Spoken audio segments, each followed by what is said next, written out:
চার ইমামের এক ইমাম হযরত হুজুর ইমাম মালিক রাহমাতুল্লাহ আলাইহি মস্ত বড় একজন ইমাম, মস্ত বড় একজন আল্লাহর ওলি বান্দা। হে তরুণ যুবকেরা, হে আমার মুরব্বিয়ানেরা, শুনে রেখে দিন বাবা, জেনে রেখে দিন বাবা, কত বড় আল্লাহর ওলি, কত বড় আল্লাহর মাহবুব বান্দা জানেন বাবা? হযরত ইমাম, চার ইমামের এক ইমাম হযরত ইমাম মালিক রাহমাতুল্লাহ আলাইহি বাবা। হে তরুণ যুবকেরা, বিশ্ব নবীকে এতটা ভালোবাসতেন, বিশ্ব নবীর এমন আশিক ছিলেন, মদিনা শরীফের জমিনে তিনি কোনোদিন জুতো পায়ে দিয়ে হাঁটতেন না। মদিনা শরীফের জমিনে খালি পায়ে হাঁটতেন, খালি পায়ে, কোনোদিন জুতো পায়ে দিতেন না। এমন কি মদিনা শরীফের জমিনে কোনোদিন পেচ্ছাপ পায়খানা পর্যন্ত করতেন না। কি নবীর আশিক, কেমন নবীকে ভালোবেসেছেন। পেচ্ছাপ পায়খানার প্রয়োজন হলে হুদুদে মদিনা, মদিনার যে বর্ডার, সেই বর্ডারে চলে যেতেন। একটা পা বর্ডারের এপারে, একটা পা বর্ডারের ওপারে। পেচ্ছাপ পায়খানা যা কিছু প্রয়োজন সব বর্ডারের ওপারে করতেন, আর পাটা এপারে রাখতেন, আর নিয়ত করতেন, আল্লাহ যদি এই সময়তেও আমার মওত দাও, তাহলে যেন টলে গিয়ে আমি মদিনার জমিনে মরি। কি নবীর আশিক, কি রাসূলের আশিক। একটু চিন্তা করুন, একটু ঠান্ডা মাথায় চিন্তা করুন কতটা নবীকে ভালোবাসতেন, আর আমরা কতটা ভালোবাসি। নবীর একটা সুন্নত আমরা রাখতে পারি না। মুখে দাঁড়িয়ে রাখতে লজ্জা লাগে আমাদের, লোকে কি বলবে। এখন নায়ক গায়ক খেলোয়াড় প্লেয়াররা মুখে দাঁড়িয়ে রাখতে তাদের লজ্জা লাগে না, আমাদের লাগে। আর আমরা নবীকে ভালোবাসি, ছোট হোক বড় হোক রাখুন, নবীর সুন্নত মনে করে রাখুন। হে তরুণ যুবকেরা, হে আমার বন্ধুরা, শুনে রেখে দিন বাবা, জেনে রেখে দেন। হে মুসলমান, একটু লক্ষ্য করুন বাবা, বন্ধুরা আমার, তরুণ যুবকেরা আমার, বন্ধুরা আমার, মুরব্বিয়ানেরা, ভাই আমার, দোস্ত আমার, তিনি ওয়াজ করেছিলেন, আল্লাহর বাইতুল্লাহ শরীফ তওয়াফ করেছিলেন। আল্লাহর বাইতুল্লাহ শরীফ তওয়াফ করার পরে এবার মদিনার জমিনে থাকতেন। সব সময় আল্লাহর দরবারে দোয়া চাইতেন, আল্লাহ যেন আমার মওতটা মদিনার জমিনে হয়। হে তরুণ যুবকেরা, হে আমার বন্ধুরা, কিন্তু তার মনে হলো একবার যদি আমি আর একবার বাইতুল্লাহ গিয়ে তওয়াফটা করে আসতে পারতাম, যদি একবার কাবা ঘরে গিয়ে আমি হজটা করে আসতে পারতাম, আমার জানটা বড় ঠান্ডা হতো। কিন্তু গ্যারান্টি তো নাই যে আমি কাবা ঘরে গিয়ে মক্কার জমিনে আমার মওত হয়ে যেতে পারে। কিন্তু আমি নিয়ত করেছি, আল্লাহ আমার মওতটা যেন মদিনার জমিনে হয়। তাই আমি মক্কা শরীফ যেতে পারছি না, কারণ মক্কা শরীফে গেলে যদি আমার মওত হয়ে যায়, এই চিন্তায় আমি মক্কা শরীফ যেতে পারছি না। হে তরুণ যুবকেরা, কারণ তিনি আল্লাহর কাছে দোয়া চেয়েছেন, আল্লাহ আমার মওতটা যেন রাসূলের রওজার পাশে হয়। মক্কা শরীফে হজ করতে যেতে পারছেন না, আর একবার গেছেন, একবার করে এসেছেন, দ্বিতীয়বার আবার মনটা চেয়েছে কিন্তু পারছেন না। হে তরুণ যুবকেরা, রাসূলের দরবারে গিয়ে দোয়া চাইলেন, হে আমার আল্লাহ, আমার রাসূল পাকের ওসিলায় আমার দোয়া কবুল করো। আল্লাহর নবী জিন্দা নবী, আল্লাহর নবী জিন্দা নবী না মুর্দা নবী?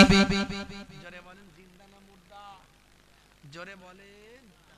একদল মানুষ বেরিয়েছে, বলছে নবী মরে গেছে, শেষ, বলছে না? একদল মানুষ বেরিয়েছে, বলেনি? কেউ আবার রাজমিস্ত্রি ছিল, এখন সাহেব হয়ে গেছে। কেউ আবার এখন কি বলে আপনার ভাইরা আমার, তরুণ যুবকেরা আমার, মুরব্বিয়ানেরা আমার, আগে মোবাইল রিপেয়ারিং করতে, এখন সাহেব হয়ে গেছে। বুঝতে পারছেন? আগে রাজমিস্ত্রি ছিল, এখন সাহেব হয়ে গেছে। আগে মোবাইল রিপেয়ারিং করতে, এখন সাহেব হয়ে গেছে। তারা বড় বড় শুধু ঘন ঘন ফতোয়া দিচ্ছে, দেখবেন তাদের মোবাইল দেখলেই দেখবেন বড় বড় শুধু ঘন ঘন ফতোয়া দিচ্ছে। ভাইরা আমার, তারা বলছে যে নবী মরে গেছে, শেষ। বলুন না নাউজুবিল্লাহ মিন জালিক। আল্লাহর নবীকে তারা মৃত মনে করে। শুধু তাই নয়, তারা কত রকম ফতোয়া দিচ্ছে, বলছে নবী কোথাও আসতে পারবে না, নবীর আসার ক্ষমতা নাই। ফুরফুরা শরীফে দাদা হুজুর পীর কেবলা রাহমাতুল্লাহ আলাইহির আটচালায় হুজুরের ইসালে সওয়াবে আমার আপনার নবী রুহানি হালাতে সেই ইসালে সওয়াবে সে হাজির হয়েছিলেন। জোরে বলুন সুবহানাল্লাহ। কিন্তু এরা বিশ্বাস করে না, বলে নবী পাকের কি আর কোনো জায়গা নাই যাবার? ফুরফুরা শরীফে গেল, বলেছে না বলেন বক্তা? হ্যাঁ, কত রকমের কথাবার্তা। এই বক্তারা বলে আমরা নাকি কোরআন মানি আর হাদিস মানি, আর কিচ্ছু মানি না। এরা বলে, বুঝতে পারছেন, এরা বলে আমরা কোরআন মানি আর হাদিস মানি, আর কিচ্ছু মানি না। এদের জিজ্ঞাসা করবেন যে পুরুষ মানুষ মারা গেলে কটা কাফন? জোরে বলেন, কটা? আপনাদের কটা দেয়? পুরুষ মানুষ মারা গেলে কটা কাফন দেয়? জোরে বলেন। আপনারা কাফন টাফন দেন না নাকি লোককে? তাহলে একটা আওয়াজ দেন, কটা কাফন দেন? 3টে দেন। আর মহিলা মারা গেলে কটা দেন? 5টা। আর যদি মনে করেন একটা হিজড়া আছে আপনাদের এলাকায়, সে মারা গেছে, কটা দেবেন? যদি থাকে রে বাবু, নাই তো কি হয়েছে, যদি থাকে কটা দেবেন বলেন? কোথা থেকে পাবেন? কোন কিতাবে লেখা আছে? কোরআন হাদিসে কোথায় আছে? কারণ কোরআন হাদিস ছাড়া তো আর কিছু মানুনি, বাকি তো আর কিছু মানুনি। বলে কোরআন আর হাদিস, আবার সহিহ হাদিস, আর কিছু মানে সহিহ হাদিস থেকে দেখাও যে হিজড়ে মারা গেলে কটা কাফন লাগবে। পারবে দেখাতে? পারবে না, পারবে না। ভাইরা আমার, তরুণ যুবকেরা আমার, মানুষ পায়খানা করার পরে, পটি করার পরে ধৌত করে পাকিজা হতে হয়, তাহারাত হাসিল করতে হয়, পবিত্রতা অর্জন করতে হয়। এখন বলুন তো দেখি, কোরআন হাদিস থেকে খুঁজে কতটা ধৌত করলে পবিত্রতা অর্জন হবে? বলুন, পাওয়া যাবে খুঁজে? কোরআন হাদিস থেকেও দেখাতে পারবে? তাহলে শুধু বলো কেন যে সবকিছু কোরআন হাদিস থেকেই পেয়ে যাব? কোরআন হাদিস পাককে সামনে রেখে এইরকম লক্ষ লক্ষ সমস্যার সমাধান দিয়ে গেছেন ইমামরা, সেই জামানার ইমামরা সমাধান দিয়ে গেছে। এরা বলে ইমাম আমরা মানি না, এরা বলে ইমাম আমরা মানি না, আমাদের ইমাম লাগবে না, আমরা যা কিছু প্রয়োজন সব কোরআন হাদিস থেকে বের করব।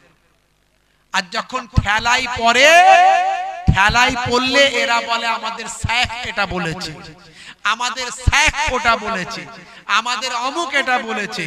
তো তোরা ঠেলাই পড়লে তোদের অমুক ওটা বলেছে, তোমাদের শাইখ এটা বলেছে, তোদের শাইখ ওটা বলেছে। আর আমরা ঠেলাই পড়লে আমাদের ইমামে আজম আবু হানিফা এটা বলেছে। জোরে হবে না? তোরা ঠেলাই পড়লে তোদের রাজমিস্ত্রি ওয়ালা শাইখের কথা শুনিস, তোরা ঠেলাই পড়লে তোদের ওই কি বলে মোবাইল রিপেয়ারিং করা শাইখের কথা শুনিস, বা আজকের যুগের কোন মোল্লা মৌলবীর কথা শুনিস। আর আমরা ঠেলাই পড়লে আল্লাহর নবীর কাছাকাছি অবস্থান, আল্লাহর নবীর সময়ের কাছাকাছি সময়ের মানুষ, সাহাবাদের সময়ের কাছাকাছি সময়ের মানুষ, 5 জন সাহাবাকে চামড়ার চোখে দেখেছেন, তাদের সোহবতে বসেছেন ইমামে আজম আবু হানিফা, হুজুরের মাসালাগুলো আমরা নিয়ে থাকি। তাহলে তোমরা ভালো করছো না আমরা ভালো? তোমরা ঠিক পথে আছো না আমরা আছি? ভাবতে হবে। হে যুবকেরা, চিন্তা করো। কিছুদিন আগে ওই রাজমিস্ত্রি ওয়ালা শাইখ একটা আছে না, আমি নাম বলবো না, ভাইরা আমার, বলছে ভিডিওতে, বলছে হঠাৎ আমাকে একজন পাঠালো, বলছে আব্দুর রশিদ নাম রাখা হারাম, বলছে গোলাম মাহবুদ নাম রাখা হারাম, জাহাঙ্গীর নাম রাখা হারাম, শাহজাহান নাম রাখা হারাম, ইয়াসিন নাম রাখা চলবে না। এখন একটা বক্তাও তো আছে ফরসা মতো, ইয়াসিন আছে না নাই? এখন সে বুঝবে নাম রাখা তার চলবে কি চলবে না। আবার বলেছে কি যাদের নাম এগুলো আছে তাদের নাকি নতুন করে আবার জবাই করতে হবে, জবাই করে আকিকা দিতে হবে। আর এই লোক নাম রেখেছে না আব্দুর রশিদ, আছে না নাম আছে না আব্দুর রশিদ, এই নাম রাখা হারাম, চলবে না, একদম নাই। গোলাম মাবুদ নাম আছে না, আছে, নাম রাখা হারাম, চলবে না। জাহাঙ্গীর নাম আছে, চলবে না। শাহজাহান নাম আছে, চলবে না। ইয়াসিন চলবে না, এসব নাম রাখা চলবে না। আর কত শোনাবো, অনেক আছে, সব চলবে না, ইসলামে চলবে না। তাহলে যাদের আছে লক্ষ লক্ষ মানুষে তাদের সব তো কি হবে, বলছে সব নাকি নতুন করে ফের আকিকা দিয়ে পশু জবাই করে নাম পাল্টাতে হবে। এখন আপনাদের এখানে এরকম নাম আছে নাকি?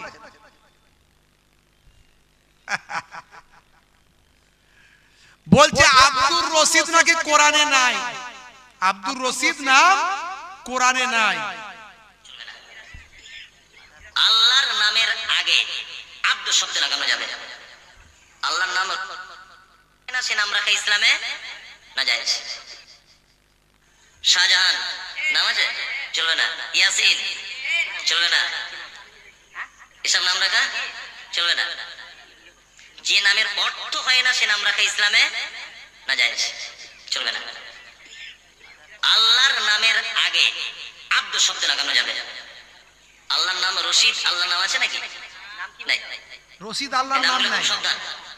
কিছু লেজুর বললাম, এইরকম শায়েখ ও জানে না যে রশিদ আল্লাহর নাম আছে কি। কোরআন মাজিদ খুলে দেখো, 99টা আল্লাহ সিফাতি নাম আছে, তার মধ্যে একটা হলো আর রশিদ, আছে না নাই? আর রশিদ শেষের দিকে দেখবেন আর রশিদ আছে, বুঝতে পারছেন তো? আর রশিদ নামটা আল্লাহর নাম, অথচ বলছে এই নামটা রাখা চলবে না। কেন ভাই? না বলছে রশিদ তো আল্লাহর নাম নাই, তাহলে আব্দুল কেন বসিয়েছো? সে জানি না যে রশিদ আল্লাহর নাম আছে, রশিদ আল্লাহর নাম আছে। তাহলে সেই নামের কারণে ভাইরা আমার, তরুণ যুবকেরা আমার, মুরব্বিয়ানেরা আমার, এই আব্দুল কথাটা ব্যবহার করা হয়েছে। রশিদ শব্দের অর্থ হলো, আর রশিদ শব্দের অর্থ হলো সঠিক পথ, সঠিক পথ। এটা একটা আল্লাহর সিফাতি নাম। আর জাতি নাম আল্লাহর কটা? একটা। সেই জাতি নামে কেউ অংশী হতে পারবে না, আল্লাহর নাম কেউ নিতে পারবে না, আল্লাহ আল্লাহ। কিন্তু সিফাতি নামগুলো রাখলে তার আগে আব্দুল কথাটা ব্যবহার করতে হবে, বুঝতে পারছেন তো? আব্দুর রশিদ মানে রশিদের বান্দা, রশিদের বান্দা। তো কোরআন মাজিদে আল্লাহর নামের 99টা যে সিফাতি নাম আছে তার মধ্যে একটা হলো আর রশিদ। এই নামটা যে রাখা যায় এবং এর আগে যে আব্দুল শব্দ ব্যবহার করা যায়, তাও সে জ্ঞান নেয়, অথচ সে বড় শায়েখ, ঘন ঘন শুধু ফতোয়া দিচ্ছে, শুধু ফতোয়া দিচ্ছে, বুঝতে পারছেন?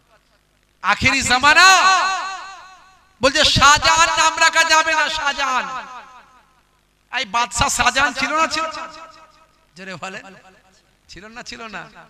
এই আপনাদের এই সন্দেশখালীর দিকে একজন শাহজাহান সাহেব আছে না নাই? কি গো, এই এখন ইন্টারনেটে খুব জোর চলছে, মোবাইল খুললি শাহজাহান সাহেবের নাম, বুঝতে পারছেন? আমি আজকে সন্দেশখালীর ওদিকে ছিলাম দিনের বেলা, সন্ধ্যাবেলা। আমি বললাম যে কি ব্যাপার এখানে শাহজাহান সাহেবের এরম এরম ব্যাপার শুনছি, আমি তো ভালো করে জানি না ব্যাপারটা কি। বললেন লোক কিন্তু ভালো, এলাকার লোক বলছে এট এ টাইম 20,000 মানুষ কিন্তু বেরিয়ে এসেছে। আমি বললাম অত শত বুঝি না বাবু, তো যাই হোক, তো এসেছিল সব নাকি ওপর থেকে কারা সব এসেছিল, বিরাট গন্ডগোল। তো যাই হোক, সে আইনের ব্যাপার, আইন বুঝবে, আমারও তো কিছু বলার নাই। কিন্তু ওখানকার লোক কিন্তু বিরাট নাম করছে। যাই হোক বন্ধুরা আমার, তরুণ যুবকেরা আমার, তো শাহজাহান নাম আছে না নাই? শাহজাহান মানে কি? এই জাহানের বাদশাহ। এই জাহান আর ওই জাহান এক? আল্লাহর সঙ্গে বান্দার তুলনা করা যাবে? বলছে শাহজাহান মানে জাহানের বাদশাহ, ওর বক্তব্য হলো জাহানের বাদশাহ মানে আল্লাহ, ওনার বক্তব্য কি জাহানের বাদশা মানে আল্লাহ, কিন্তু এটা ভাবা উচিত যে এই মানেকে ওই মানের সঙ্গে লাগালে চলবে না, এই শব্দের ব্যবহার ওই শব্দের সঙ্গে করা চলবে না। এরকম হাজারো শব্দ আছে যার এখানকারের অর্থ আলাদা আর পরকালের অর্থ আলাদা।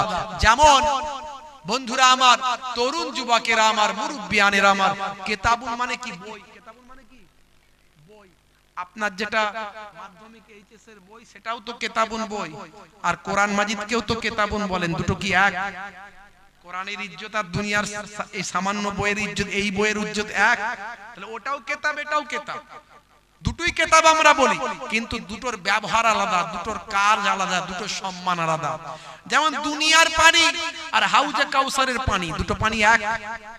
ধরে বলেন দুটো পানি এক হবে? দুনিয়ার পানি দুনিয়ার পানি, পুকুরের পানি, নদীর পানি, কলের পানি, এ পানি পানি, দুনিয়ার পানি। আবার হাউজে কাউসারের পানি, জান্নাতের পানি, ওই আপনার ওই পানির সম্মান, ওই পানির ইজ্জত আলাদা।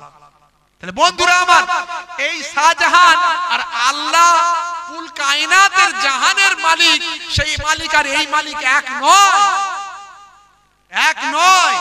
কিন্তু একে কে বোঝাবে তো শেখ হয়ে বসে আছে, এ সবকে বলছে হারাম। এখন যাদের নাম ইয়াসিন তারা চিন্তা করবে, তাহলে ওই বক্তাকে চিন্তা করতে হবে তার নামটা কি হবে, বুঝতে পারছেন? আর আপনাদের মধ্যে যদি আব্দুর রশিদ থাকে তাহলে তো বিপদ। কথা ঠিক না বল? হে তরুণ যুবকেরা, খুবই সংক্ষেপ করে বলবো বাবাজি, ছোট করে আপনাদের মাঝখানে বলি কেমন নবীকে ভালোবেসেছিলেন বাবা।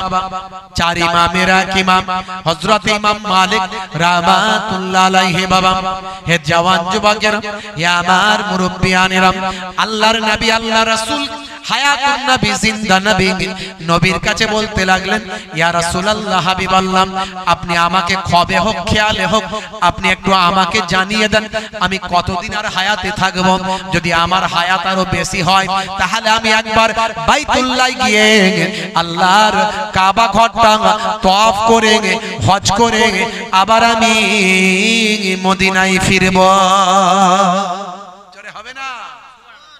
নবীকে বলছে, ইয়া রাসূলুল্লাহ, আপনি তো জিন্দা নবী, নবীরা আমার আপনার নবী কবরে জিন্দা না মুর্দা? ওরা বলে মুর্দা, নবী মরে গেছে শেষ। বলুন না নাউজুবিল্লাহি মিন যালিক। আমার নবী হাদিস পাকের মধ্যে এসেছে, সুনানে বাজ্জারের মধ্যে হাদিসটা এসেছে, ওয়া আফাতি খায়রুল লাকুম তুরাজু আলাইয়া আমালুকুম ওয়া মা রাআইতু মিন খায়রিন ফাহামিদুল্লাহ আলাই ওয়া মা রাআইতু মিন শাররিন ফাস্তাগফারতুল্লাহ লাকুম। আল্লাহর নবী বলেন, আমার ওয়াফাতটাও তোমাদের জন্য ভালো, যেমন আমার হায়াতটা তোমাদের জন্য ভালো, ওয়া হায়াতি খায়রুল লাকুম, তেমন ওয়াফাতি খায়রুল লাকুম, আমার ওয়াফাতটা ইন্তেকালটাও তোমাদের জন্য ভালো। আমার ইন্তেকালের পরে तमाम উম্মত উম্মতির নেকির আর বধির, ভালো আর মন্দর, পাপ আর পুণ্যের খাতাটা আমি রাসূলুল্লাহকে দেখানো হবে। তো ওরাজু আলাইয়া আমালুকুম, যখন তোমাদের আমলগুলোকে আমাকে দেখানো হবে, আমার আইতু মিন খায়রিন ফাহামিদুল্লাহ আলাই, যদি দেখি তোমরা নেক আমল করেছো, ভালো কাজ করেছো, তোমাদের জন্য আমি আল্লাহর দরবারে হামদ প্রশংসা করতে থাকবো। আমার আইতু মিন শাররিন ফাস্তাগফারতুল্লাহ লাকুম, আর যদি দেখি তোমরা গুনার কাজ করেছো তাহলে আমি আল্লাহর দরবারে তোমাদের জন্য ইস্তেগফার করতে থাকবো। জোরে হবে না?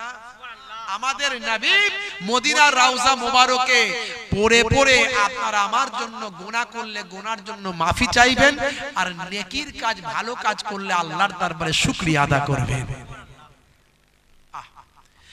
হে তরুণ যুবকেরা, হযরত ইমাম মালিক রাহমাতুল্লাহ আলাইহি সেই সময় বলেছিলেন, আয় আমার নবী, আয় আমার হাবিব, আপনি আমাকে জানিয়ে দিন আমি আর কতদিন হায়াতে থাকব।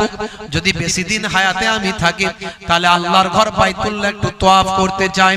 আমার এই বয়সে মনে চেয়েছে আল্লাহর ঘরটা যদি আমি একটু তওয়াফ করতে পারি, কিন্তু যদি হায়াত বেশি দিন না হয়, আমার যদি মক্কার জমিনে মওত হয়ে যায়, এই চিন্তা করে আমি মক্কার জমিনে যেতে পারি না, আমি মদিনার জমিনেই মারা যেতে চাই। আল্লাহর নবীর রওজা মুবারকের পাদদেশে আমি মরতে চাই, এরই জন্য আমি আপনার দরবারে দোয়া চাই। ভাইরা আমার, তরুণ যুবকেরা আমার কাঁদতে শুরু করলেন। কাঁদতে কাঁদতে একটু তন্দ্রা ভাব এসে গেল, ঘুম চলে আসলো। কাঁদতে কাঁদতে তন্দ্রা ভাব এসে গেল, ঘুম চলে আসলো। এমন সময় স্বপ্ন যোগে হযরত ইমাম মালিক রাহমাতুল্লাহ আলাইহি আল্লাহর নবীকে দেখতে পায়। জোরে হবে না? আর জোরে হবে না? ভাইরা আমার, তরুণ যুবকেরা আমার কাঁদতে কাঁদতে আল্লাহর নবীকে চামড়ার চোখে স্বপ্ন যোগে দেখতে পেলেন। বন্ধুরা আমার, হযরত ইমাম মালিক রাহমাতুল্লাহ আলাইহি আমাকে ডেকে নাও নবী দু জাহান, আমাকে ডেকে নাও নবী দু জাহান, আমি যে গোলাম তোমার মদিনার গোলাম। জোরে হবে না? আমাকে ডেকে নাও নবী দু জাহান, আমি যে তোমার গো মদিনার গোলাম।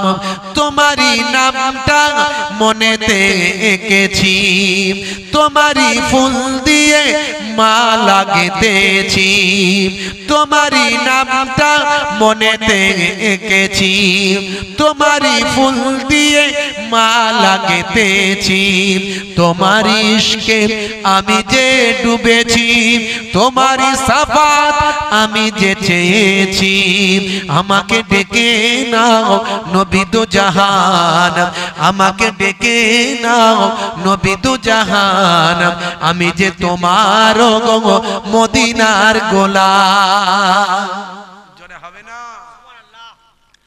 হে তরুণ যুবকেরা, এমন সময় আল্লাহর নবীকে বললেন, স্বপ্ন যোগে আল্লাহর নবীকে দেখতে পেলেন। দেখে বললেন, ইয়া রাসূলুল্লাহ, হাবিবাল্লাহ, আমি আর কতদিন দুনিয়ার জমিনে হায়াতে থাকব? যদি আমার হায়াতটা বেশি দিন হয় তাহলে আমি আল্লাহর বাইতুল্লাহ একটু তওয়াফ করতে চাই, মনটা একটু চাই। যদি আমার হায়াতটা বেশি দিন হয় আল্লাহর বাইতুল্লাহ একটু তওয়াফ করব, সাফা মারওয়া সাই করব, ওকুফে আরাফাত করব, মিনা মুজদালিফা যাব, মিনা মুজদালিফায় সাই করব। ওয়া ইয়া রাসূলুল্লাহ, হাবিবাল্লাহ, আর আমার হায়াত যদি বেশি দিন না হয় আমি মদিনার জমিনে থেকে যাব, কারণ মদিনার জমিনেতেই আমি মালিক মরতে চাই। হে তরুণ যুবকেরা, হে আমার মুরব্বিয়ানেরা, আল্লাহর নবীকে যখন দেখতে পান, স্বপ্ন যোগে যখন হযরত ইমাম মালিক আল্লাহর নবীর চেহারা মোবারকটা যখন দেখতে পেলেন, আমার আপনার নবী ইমাম মালিককে কোনো কথা বললেন না, কেবলমাত্র হাতটা তুলে 5টা আগুন দেখিয়ে দিলেন। 5টা আগুন দেখিয়ে দিলেন। এর দ্বারাতে যা বুঝার তুমি বুঝে নাও। এর দ্বারা ইমাম মালিক কি বুঝলেন আমি আপনাদেরকে একটু সময় দিলাম, আপনারাও ভাবনা চিন্তা করেন যে ইমাম মালিক এর দ্বারা কি বুঝলেন। মাঝখানে আমি একটু কথা আরো বলে নিই, পরে আমি আপনাদের বলে দেব। আপনারা বুঝতে না পারলে নিশ্চয়ই বলে দেব যে 5 দ্বারায় কি বোঝানো হলো। 5 বছর না 5 মাস না 5 দিন না 5 ঘন্টা কি বোঝালো আমি বলে দেব। হে তরুণ যুবকেরা, এই ইমাম মালিকের যিনি আব্বা জান, ভাইরা আমার, তরুণ যুবকেরা আমার, আমর বিন আনাস, হে তরুণ যুবকেরা, আমর বিন আনাস তিনিও একজন আল্লাহওয়ালা মানুষ ছিলেন। বন্ধুরা আমার, তরুণ যুবকেরা আমার, একটু মন দিয়ে শুনুন। হে মায়েরা, নারীরা, একটু মন দিয়ে শুনুন। মা, আপনাদের জন্য এইটুকু ছোট্ট করে একটু বলে দিয়ে যাই। আনাস বিন ভাই আমার আমর বিন আনাস, হে জওয়ান যুবকেরা, তিনি একজন নেককার মানুষ ছিলেন বাবা। তিনি তার স্ত্রীকে যখন বিবাহ করেছিলেন তখন কিন্তু স্ত্রীর চেহারা দেখে বিবাহ করেন না। এখনকার যুগে দেখাশোনা করার আগে একবার বাপ দেখবে, একবার মা দেখবে, একবার ভাই আমার ছেলের জামাই বাবু একবার দেখবে, ছেলের বোনাই একবার দেখবে। ওরে বাপ রে বাপ, যেন মেয়ে কেনা বেচা হচ্ছে, আছে না নাই? আর ইমাম হযরতে আমর তিনি নিজের স্ত্রীকে দেখে বিবাহ করেননি, শুনে বিবাহ করেছেন। এখন বিয়ে হলে ভাই আমার, মেয়ের বাপ ছেলের বাপকে টাকা দিয়ে কিনে নেয়, কথা ঠিক না? মেয়ের বাপ ছেলের বাপকে টাকা দিয়ে কিনে নেয়, ছেলেকে টাকা দিয়ে কিনে নেয়। বেশি টান্ডাই ম্যান্ডাই করবে না। এত টাকা পণ দিয়েছি, আছে না নাই? পণের খাবার খাওয়া হালাল না হারাম? জোরে বলেন। হারাম। পণ নেওয়া দেওয়া হারাম আমরা জানি, কিন্তু ছেলের বাপ শোনে না।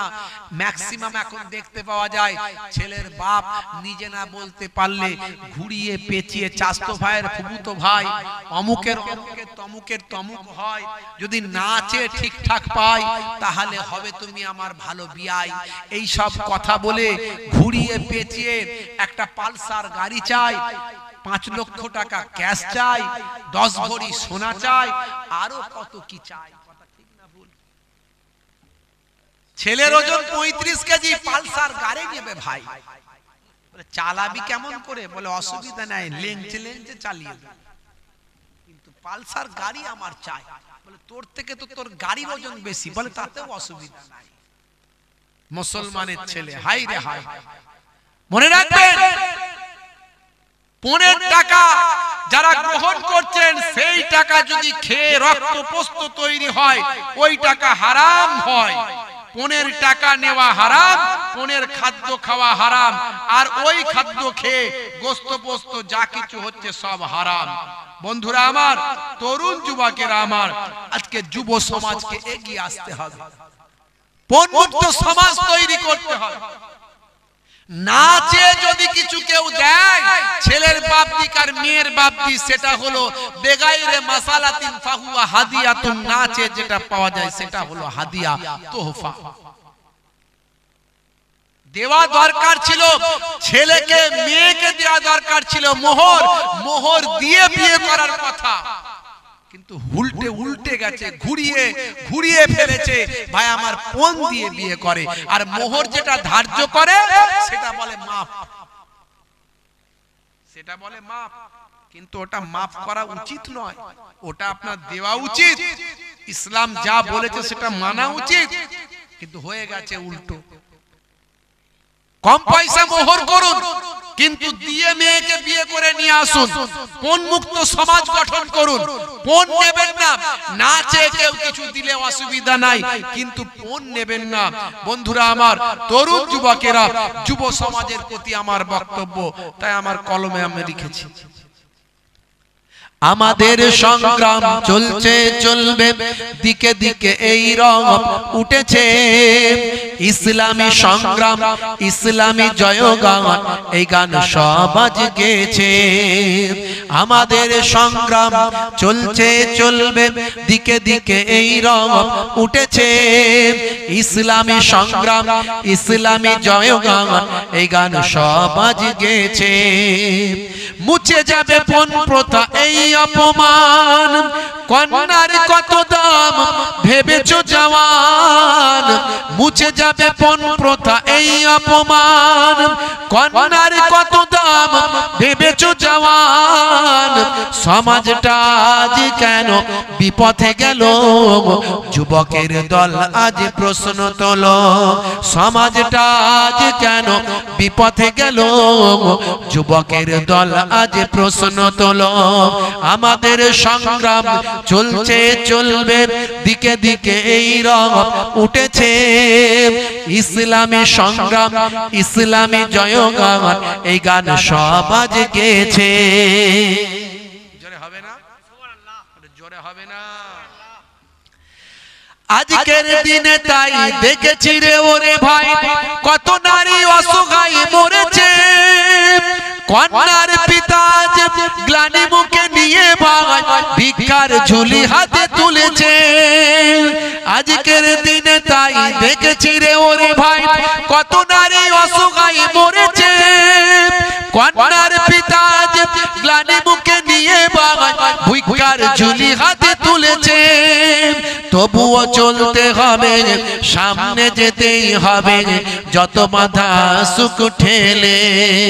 রমণীদের শপথে, যুবকেদের দাপটে পণ প্রথা নির্মূল হবে। আমাদের সংগ্রাম চলছে চলবে, কোনো বাধা আমরা মানি না। আমাদের সংগ্রাম চলছে চলবে, দিকে দিকে এই রং উঠেছে। ইসলামী সংগ্রাম, ইসলামী জয়গান, এই গান সবাজ গেয়েছে। আমাদের সংগ্রাম চলছে চলবে, দিকে দিকে এই রং উঠেছে। ইসলামী সংগ্রাম, ইসলামী জয়গান, এই গান সবাজ গেয়েছে। মুছে যাবে পণ প্রথা এই অপমান, কন্যার কত দাম ভেবেছো জওয়ান। সমাজটা আজ কেন বিপদে গেল, হুসাইনি আজ তুমি প্রশ্ন তোলো। সমাজটা আজ কেন বিপদে গেল, হুসাইনি আজ তুমি প্রশ্ন তোলো। বলুন না আজকে আমাদেরকে মাথায় রাখতে হবে। বাপজি আমার আনাস, হযরতে আমর বিন আনাস রাদিয়াল্লাহু তাআলা আনহু, আমর বিন আনাস রাহমাতুল্লাহ আলাইহি, তিনি যে বিবাহ করেছিলেন স্ত্রীকে না দেখে কেবল শুনে বিবাহ করেছিলেন। হে তরুণ যুবকেরা, বিবাহ করার প্রথম রাত্রিতে স্ত্রী চেহারাখানা যখন দেখলেন, দেখেন প্রচন্ড কুৎসিত এক মহিলা। মহিলার চেহারা ভীষণ কুৎসিত, ভীষণ কালো, ভীষণ বৎসুরাত। হে তরুণ যুবকেরা, হে আমার মুরব্বিয়ানেরা, এই মহিলার চেহারাখানা দেখে হযরতে আমর তিনি আর তার কাছে যেতে চাইলেন না, তিনি বাইরে বেরিয়ে চলে এলেন। কিন্তু বাইরে বেরিয়ে এসে যখন চিন্তা করছেন, এটা আমি কি করলাম, ভালো করে তথ্য তালাশ না নিয়ে এতটা কুৎসিত মহিলাকে আমি বিবাহ করলাম। হে তরুণ যুবকেরা, হে আমার মুরব্বিয়ানেরা, শুনে রেখে দিন বাবা, জেনে রেখে দেন। এমন সময় বাসর ঘর থেকে ওই মহিলা বের হয়ে এলেন, এসে বললেন, আমর, হে আমার প্রিয়তম স্বামী, আমি আপনার কাছে একটা কথা বলতে চাই। আপনি হয়তো আমাকে না দেখে বিবাহ করেছেন, এই জন্য আমার চেহারাটা আপনাকে খারাপ লাগছে। আপনি আমার সম্পর্কে হয়তো সঠিক তথ্য না জেনে বিবাহটা করেছেন, এই জন্য আমার চেহারাটা দেখে আপনার মনটা বড্ড খারাপ হয়েছে। কিন্তু আমি আপনার কাছে একটা কথা বলতে চাই, আমার আল্লাহ যাতে ভালো মনে করেন সেটাই আসল ভালো। যাকে আপনি খারাপ মনে করেন, হতে পারে তার মধ্যে আমার আল্লাহ ভালো রেখেছে। যাকে আপনি খারাপ মনে করেন, হতে পারে তার মধ্যে আল্লাহ ভালো রেখেছেন। তা আপনি শুধু শুধু দুঃখ করবেন না। প্রিয়তমা স্ত্রী এমন ভাবে মিষ্টিময় কথা বললেন, দেখতে কুৎসিত, মনটা সুন্দর, কথাগুলো মিষ্টি। জোরে বলবেন সুবহানাল্লাহ। হে তরুণ যুবকেরা, এত সুন্দর মিষ্টি ভাষায় কথা বললেন, তার কথাতে হযরতে আমর আবার বিগলিত হলেন। স্ত্রীর কাছে গেলেন, বাবা ভাই আমার, দোস্ত আমার, স্ত্রীর সঙ্গে রাত্রি যাপন করলেন। সকাল হয়ে গেল। সকালবেলা আবার যখন স্ত্রীর চেহারাটা দেখলেন, আবার আমরের মনটা খারাপ হয়ে গেল। আমর আর সহ্য করতে পারল না, এই রকম কুৎসিত মহিলার সঙ্গে আমাকে এতগুলো বছর কাটাতে হবে না। না না না, এ তরুণ যুবকেরা, হযরতে আমর তখন তিনি বাড়ি ছেড়ে বেরিয়ে গেলেন, কাউকে কিছু না বলে। টানা 20 বছর 20 বছরের জন্য বাড়ি ছাড়া তিনি হয়ে গেলেন। হে তরুণ যুবকেরা, হে আমার মুরব্বিয়ানেরা, 20 বছরের জন্য বিদেশে চলে গেছেন, 20 বছর আর বাড়িতে ফেরেননি। অথচ প্রথম রাত্রি যাপন করার ফলে আমার আল্লাহ আমরের স্ত্রীর পেটে আমার আল্লাহ একটা সন্তানকে পাঠালেন। সেই সন্তান বা আমার জন্ম হলো। জন্ম হওয়ার পরে মা শিক্ষিতা মহিলা সেই সন্তানকে উপযুক্ত শিক্ষায় শিক্ষিত করলেন। সেই সন্তানের বয়স আজকে প্রায় 19 বছর 20 বছর হতে চলল। ভাই আমার, দোস্ত আমার, সেই সন্তান এমন সন্তান হলো, সেই জামানার একজন বিখ্যাত আলেমে পরিণত হলো। হে তরুণ যুবক যুবকেরা 20 বছর পর হযরতে আমার যখন দেশে ফিরলেন, মনটা চাইলো তার স্ত্রীর বাড়িতে আবার ফিরে যায়। এতগুলো বছর বাড়ি থেকে ফিরে এসেছি, এতগুলো বছর বাড়ি ছেড়ে এসেছি, আমি আমার বাড়িতে একটু ফিরে যাব, দেখি বাড়ি হাল হাকিকাত কি, আমার স্ত্রী কি অবস্থায় আছে।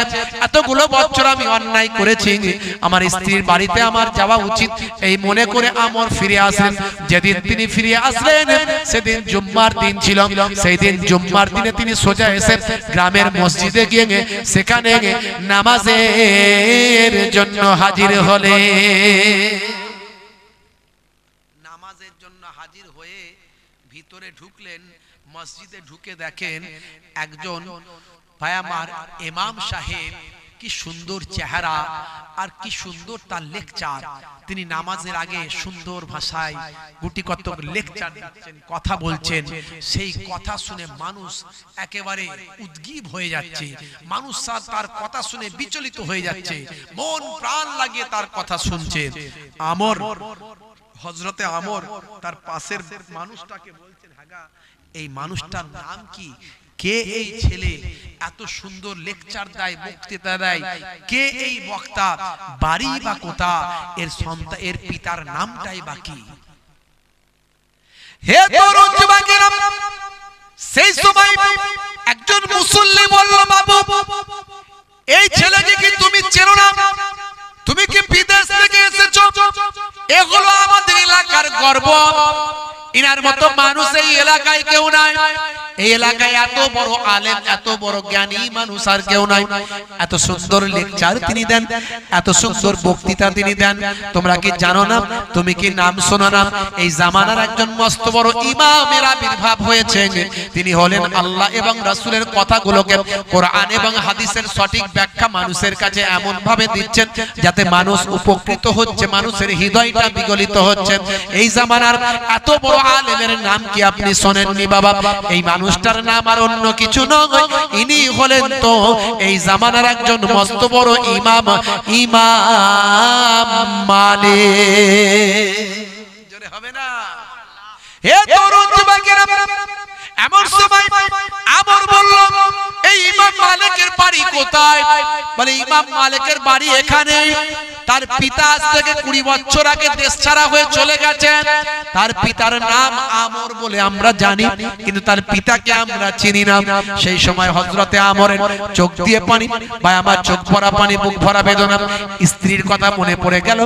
স্ত্রী তখন বাসর রাত থেকে বেরিয়ে এসে বলেছিল, বাসর ঘর থেকে বেরিয়ে এসে বলেছিল, হে আমার প্রিয়তম স্বামী, আমি আজকে কুৎসিত বলে আপনার খারাপ লাগছে, আমি আজকে কুৎসিত বলে আমার কাছে আপনার থাকতে ঘৃণা হচ্ছে, কিন্তু মনে রাখবেন আমি কুৎসিত হতে পারি, আমি আমাকে আল্লাহ যা করেছেন তাই আমি, কিন্তু মনে রাখবেন যাকে আপনি ঘৃণা করেন, যাকে আপনি নিন্দা করেন, যাকে আপনি খারাপ মনে করেন, হতে পারে আমার আল্লাহ তার মধ্যে ভালো রেখেছে। জোরে হবে না? জোরে হবে না? হে তরুণ যুবকেরা, এই কথা মনে করে হযরতে আমরের চোখ ভরা পানি, বুক ভরা বেদনা। যত সন্তানের লেকচার শুনে ততই ঝরঝর করে চোখ দিয়ে পানি ঝরতে থাকে। আরে আমার স্ত্রী বলেছিল যে ভালো খারাপের মধ্যে ভালো নিহিত থাকতে পারে, আজকে ভালোটা কি আমি বুঝতে পারছি। আহা, মনটা বদ্ধ বিগলিত হয়ে গেল, অন্তরটা বড় নরম হয়ে গেল, সহ্য করতে পারে না। হে তরুণ যুবকেরা, যখন তার নামাজটা পড়ানো হলো, ইমাম মালিক যখন নামাজটা পড়িয়ে দিলেন, নামাজটা পড়ানোর পরে আস্তে আস্তে গুটি গুটি পায়ে ইমাম সাহেবের কাছে গিয়ে সালাম মুসাফা করলেন, করে বলেন, বাবাজি, ও বাবাজি, আপনি আমার থেকে বয়সে অনেক ছোট, আমি আপনার থেকে বয়সে অনেক বড়, কিন্তু আপনার কাছে আমার একটা ছোট্ট কথা আছে। বলে কি কথা? বলে আপনি একবার আপনার বাড়িতে যাবেন, আপনার বাড়িতে আপনার আম্মা জানকে গিয়ে বলবেন, জান জান, আপনার আম্মা জানকে গিয়ে বলবেন, যাকে তুমি খারাপ মনে করো তার মধ্যে ভালো নিহিত আছে। এই কথাটা একজন বৃদ্ধ মানুষ এসেছেন, তিনি বললেন, সেই মানুষটা দরজার বাইরে আছে, যদি তুমি অনুমতি দাও তবে সেই মানুষটাকে ভিতরে আমি ঢোকাবো। এই কথাটা গিয়ে আপনার আম্মা জান কি বলেন সেটা এসে আমাকে একবার জানাবেন। হে তরুণ যুবকেরা, হে আমার মুরব্বিয়ানেরা, শুনে রেখে দিন বাবা, জেনে রেখে দিন বাবা, হযরত ইমাম মালিক রাহমাতুল্লাহ আলাইহি বাড়ির ভিতরে গেলেন, আম্মা জানকে গিয়ে সালাম দিয়ে বলেন, আম্মা জান, আম্মা জান, আম্মা জান, একজন অচেনা বৃদ্ধ মানুষ আমাদের বাড়িতে এসেছেন, বাড়ির দরজার সামনে আছেন, তিনি আপনাকে সালাম জানিয়েছেন আর বলেছেন যাকে আপনি খারাপ মনে করেন তার মধ্যেই ভালো কিছু নিহিত আছে, যাকে আপনি মন্দ মনে করেন হতে পারে তার মধ্যেই ভালো নিহিত আছে, এই কথাটা তিনি জানিয়েছেন। আর তুমি কি উত্তর দেবে সেটা তিনি অপেক্ষায় আছেন। বলার সঙ্গে সঙ্গে আম্মা জানের চোখ ভরা পানি, মুখ ভরা বেদনা, ঝরঝর করে কাঁদতে কাঁদতে বলেন, যাও যাও হে বাবা মালিক, ওই বৃদ্ধ মানুষটাকে ঘরে নিয়ে এসো, ওই মানুষটার অন্য কেউ নন, উনি হলেন তোমার আব্বাজান। জোরে হবে না? জোরে হবে না? আমার আপনার ঘরের বউ হলে কি বলতো বলেন তো? বলে বুড়োটাকে ধরে ঘা কতক দিয়ে বাড়ি থেকে বের করে দে। তখনও তিনি বলছেন যে ওই মানুষটাই হলো তোমার আব্বাজান, তাড়াতাড়ি নিয়ে এসো বাবা, ওই মানুষকে তুমি বাইরে দাঁড় করিয়ে রেখো না, বেয়াদবি হবে তোমার আব্বাজান। হে তরুণ যুবকেরা, হে নারীরা, মায়েরা, নিজেদের আখলাককে ঠিক করুন, চরিত্রকে ঠিক করুন, স্বামীকে ভালোবাসুন, পিতাকে ভালোবাসুন, সন্তানকে সুশিক্ষায় শিক্ষিত করুন, একটু পর্দার মধ্যে, হেফাজতের মধ্যে বাইরে বের হন। হে নারীরা, মায়েরা, মোবাইল কিনলে যেমন কভার লাগাতে হয়, তেমন আপনাকে আমার আল্লাহ মোবাইলের থেকে অনেক দামি বানিয়েছেন, কারণ নারীদের পেট থেকে আল্লাহ নবী এবং পয়গম্বর, ওলি আউলিয়াদের জন্ম দিয়েছেন।